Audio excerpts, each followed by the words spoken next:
freshly squeezed from the udders of yours truly. Well, so I've been playing Tales of Vesperia, I guess.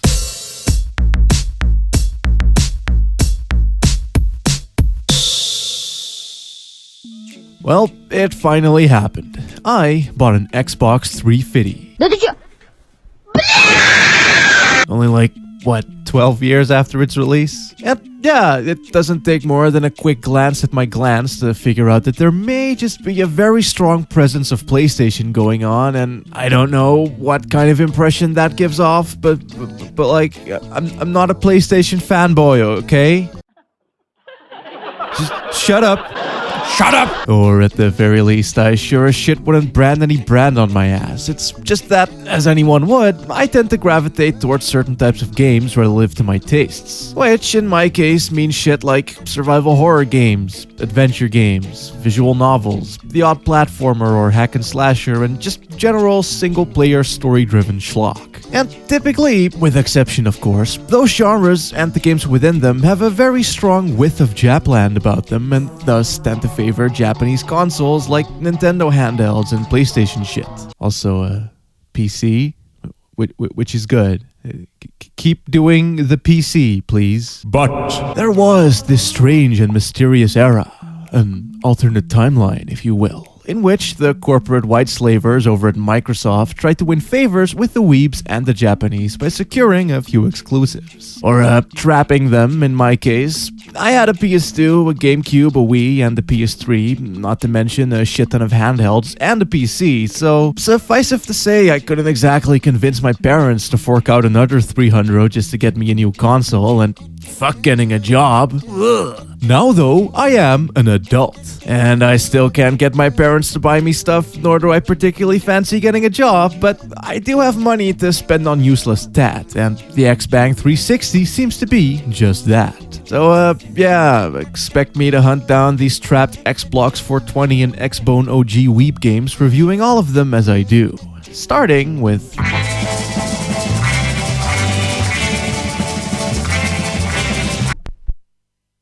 Imagine, if you will, you're some black-haired, cheeky, swashbuckling goth Robin Hood asshole motherfucker called Yuri, who lives in a big city with his pipe-smoking dog, Repeat. One day, anyway, floods start happening and you decide to Aladdin your Robin Hood on over in order to Peter some pans. But instead, you get arrested and sent to jail only to somehow befriend the local princess who promptly forces you to tag along for some zany adventures because lady girl over here needs to deliver an important message to a brave knight called Flynn, but her parents won't let her go, and also some warlord arms dealers are trying to turn the mercenary guilds against the Empire. And then also the world will more than likely meet its gradual doom because, wouldn't you know, our totally trustworthy power source and magic stones turned out to be very untrustworthy. All of which culminate in a cornucopia of cool characters, friendly friends, friendly villains, and also JRPG. You know, one with like world maps and encounters and explorable cities, and really this is pretty much an SNES or PS1 RPG on an HD console with slightly more modern writing and gameplay standards. Structurally, and in terms of combat and mechanics, it is literally exactly the same as Tales of Symphonia, a game that I have both played and reviewed before, and so I will reference it as such.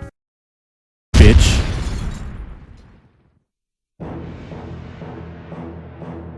Yuri, so it is you who are the cause of all this commotion.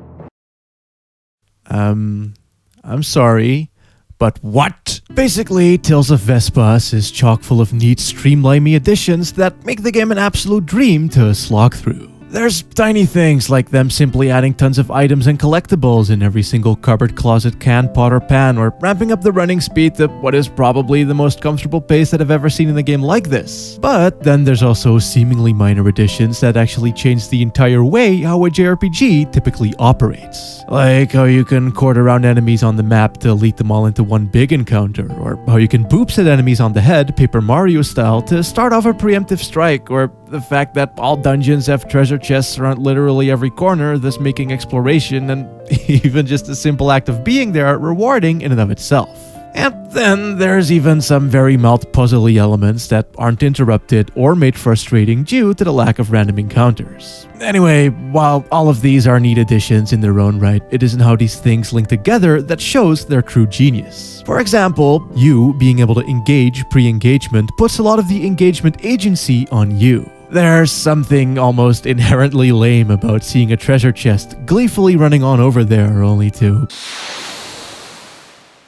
But here, there's a genuine sense of control and even excitement in avoiding dudes, setting up advantageful encounter requirements and generally just clearing a path so you can go back and loot much easier. Add to that, things like how your characters not in party will still get the same amount of EXP as everyone else, keeping them from lagging behind, the constant reward loop of treasure, and the yet undiscussed arcadey action-packed battle system, and you end up with a game that seems to do everything within its power to stave away the repetitious dips that other JRPGs might fall into.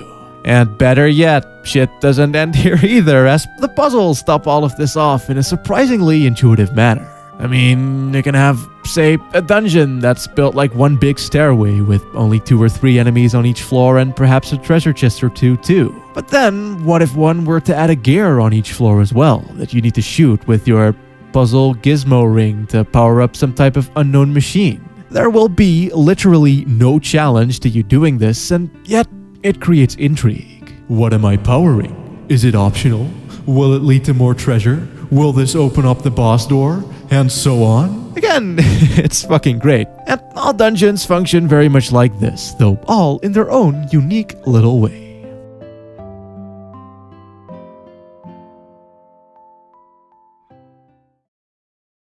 Perhaps you may remember my Tales of Graces review in which I gloated and complained about all of the weirdly complicated action game mechanics with the parrying and the bars and the different attack stances and the so on. Well, Tales of Vesperia Disney do any of that. Mainly because it came out fucking years before it and also isn't an experimental half spin-off, but still. So, as I said, just like Tales of Symphonia, it keeps things simple. Which I mean is great for me, as then I don't have to spend half of the goddamn video explaining everything.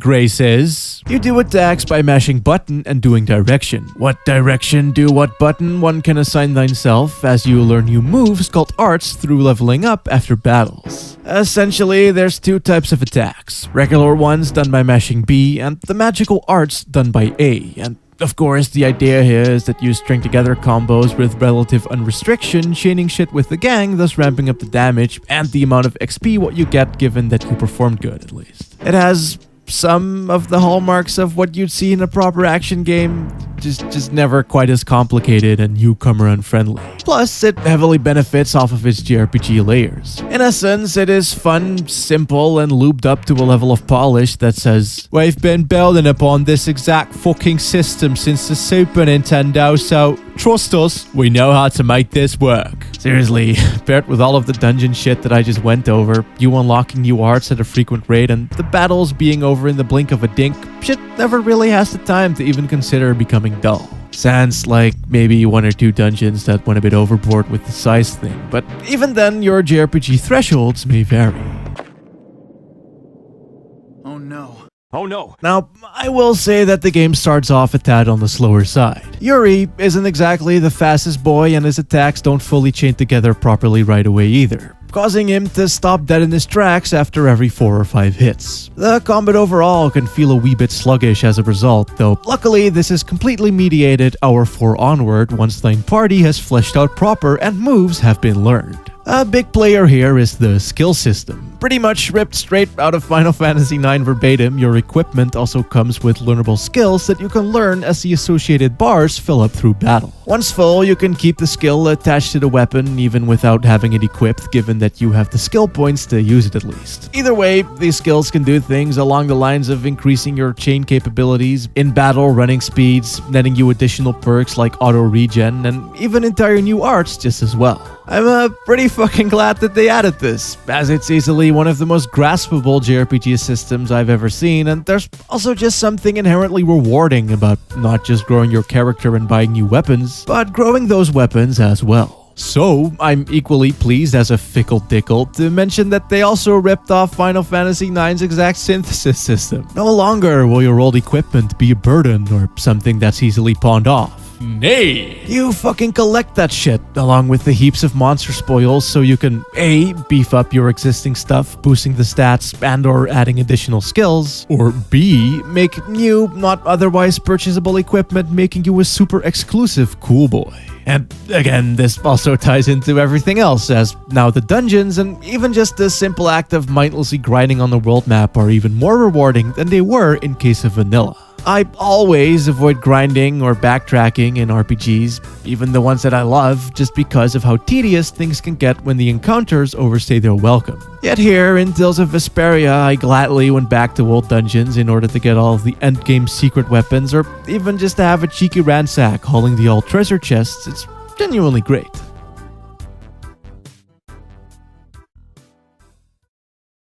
Before I move on and jerk my dick all over the game's story, I do have to mention some things it does less good. You see, when you're all decked out and awesome, having unlocked a bunch of stat-based QTE trigger moves, taunts, balls-to-the-wall running speeds, and this bar over here that allows you to unleash hell upon everything, even almost one-shotting entire fucking bosses, things might get a teensy-weensy bit very fucking hectic. So hectic, in fact, that doing set taunts, or quick-time triggers, or even just blocking or dodging the otherwise perfectly well-telegraphed attacks becomes nigh on impossible. And yeah, sure, shit's totes fun and it looks cool. It even reminded me of Kingdom Hearts 2 in a way, in that there's a lot of versatility and dynamic systems hidden under what is essentially just blind button mashing, but it is most certainly far from perfect. Especially when you notice how some of your buddies are fucking stupid brain-dead idiots who casually cast spells on monsters multiple times, even though they clearly don't care because of their elemental type. Not to mention having to wait on them to use an item, assuming they're even going for the correct one, or like not using a fucking life bottle when Esteliz just pulled out a raising spell. It's dumb. Never frustrating or detrimental, but certainly dumb. It still can be quite the tactical title despite this though. You being able to assign attacks yourselves gives a lot of leeway in regards to making some very satisfying and contextually sound combos, and luckily set combos aren't affected by Yuri's position either. An attack that's linked to left B will still be left B even if the boy is facing left ways, thus still allowing you to link up your arts proper and kaswoosh a bitch perfectly fine. So, with the cutscenes being on par with your average Gmod and the facial animations that would make even the simple series cringe, you'd be surprised how fucking great the story actually is. The title screen is dramatic, the main character's design is edgy, and the opening FMV gives off a very depressing and grim vibe. And yet, if I'd have to catchphrase this boy, I'd label it Fun, Carefree Adventure, the game. First of all, we must establish that Yuri is best girl. He isn't edgy or gloomy, he's just a fun-loving prankster who doesn't really give a fuck. Like, dude finna bust open a door with fucking rock music blaring in the background while being all like, Prepare to fall victim to my blade. Only for Yuri to just sit there with the most unimpressed look on his face possible. And by not giving a fuck, I don't mean that he's a squall-tier douchebag either. He'll gladly help people, especially if they're girls, and he'll always do what's right, whilst of course cracking a joke or two. He's nonchalant, carefree, I guess. Basically, kinda like a goth Zidane from Final Fantasy IX or a Cartoon Network PG Dante. Actually, was this game inspired by Final Fantasy IX at all? I mean, there's a thief wise guy protag kidnapping a princess who wants to be kidnapped, as both of them are chased around by zany knights only to end up in a conflict between rogues, fashionable Nazi warlords, and a weird-ass empire with a magical background, and it uses the exact same ability systems? I can't be the only one to see the similarities, right? Anyway, dude's biggest contribution to the banter-driven party dynamics overall is the age-old art of bullying. You're 3 hours into the game and an annoying child character shows up. What do you do? Bully. Then a big old booby lady shows up with big old boobies and, of course, you Flirt. also punch her square on the jaw for some fucking reason. And when a cute princess shows up who's a wee bit too dense and nice for you to bully, you Bully anyway, and get away with it. These are the mechanics of this game's cast.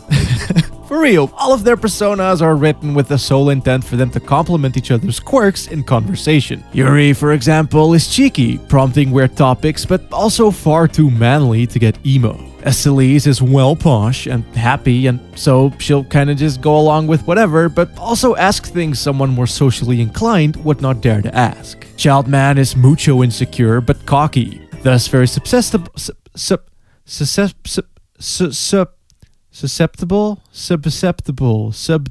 Go fuck yourself, this is the word you're getting now. To the bullying and the questions, but Rita is kind of a stuck-up anus and will actually bully back, often at the expense of Child Man too, but is also hecka smart, thus inspiring Celise to ask even more. Add to that, an equally cheeky ladies man who gets rejected time and time again by Rita, and made fun of by Child Man and Yuri for being older, and of course sexy anime lady who invokes flirtage but is also hella secretive, resulting in even more banterific questions. Somehow, all of this accumulates and leads into a very in-depth discussion about boob physics. Which is, of course, the best type of discussion. They're bouncing. What are you looking at? I wish I could bounce. In either case, everyone's really well developed, mentally as well as physically, and evolve accordingly through their banter process. Like, Rita will become less bitchy because of her admiration of Celise, which then gives way to plenty of, "Hey, you're awfully nice all of a sudden," to her prodding, and the insecure Child Man is revealed to have some actually pretty legit phobias and issues requiring the gang to band together in order to help a brother out. And hey, there's even some minor characters, some of whom fleshed out enough to where I'd assume them to be budding party members actually, that have entirely similar arcs due to their shared backgrounds with the main cast, and their repeated run-ins along the way. Even during the furthest of late-game continents, you'll still bump into people you met all the way back near the beginning, who will then have plenty of new things to share, problems to solve, and conversations to have in the most charming, funny, and adorable written way. The overarching narrative and how it progresses is truly unlike anything I've ever seen before. You see, Yuri is gray for a reason, as there is no villain, there are no good guys, and pretty much everything is a very blatant gray area.